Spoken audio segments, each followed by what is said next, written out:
আজকের রেসিপি সর্ষে পোস্ত দিয়ে পাবদা মাছের ঝাল। তাহলে দেখে নেওয়া যাক কেমন করে বানানো যায়।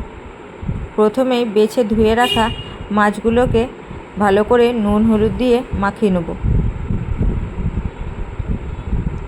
নুন হলুদ দিয়ে মাছগুলোকে বেশ ভালোভাবে 2 পিসটা মাখিয়ে নিতে হবে।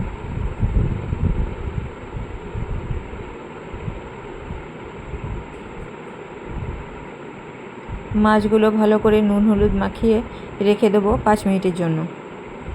এরপর একটা কড়াইয়ের মধ্যে নিয়ে নেব বেশ খানিকটা সর্ষের তেল,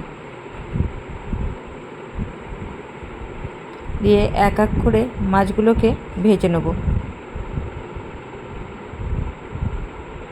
মাছগুলো ভালোভাবে ভাজা হয়ে গেলে তুলে রেখে দেবো।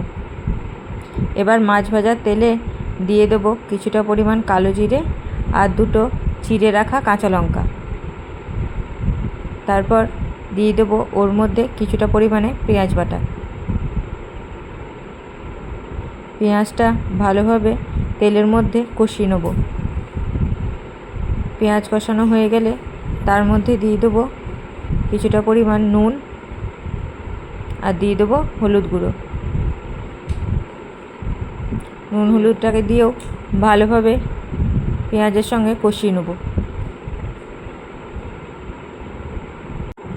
এবার ওর মধ্যে দিয়ে দেবো আগে থেকে বেটে রাখা কালো সাদা সর্ষে আর পোস্ত একসঙ্গে বেটে সেই পেস্টটা দিয়ে দিলাম। এবার সর্ষে আর পোস্ত বাটার পেস্টটাকে ভালোভাবে ভেজে নেব। ভালোভাবে সর্ষে পোস্ত বাটাটা ভাজা ভাজা হয়ে গেলে দিয়ে দেবো পরিমাণ মতন জল।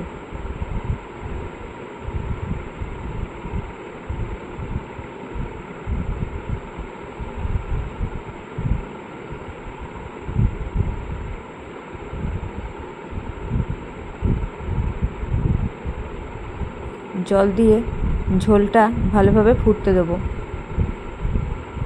ঝোলটা ভালোভাবে ফুটে গেলে তার মধ্যে দিয়ে দেবো আগে থেকে ভেজে রাখা মাছগুলো।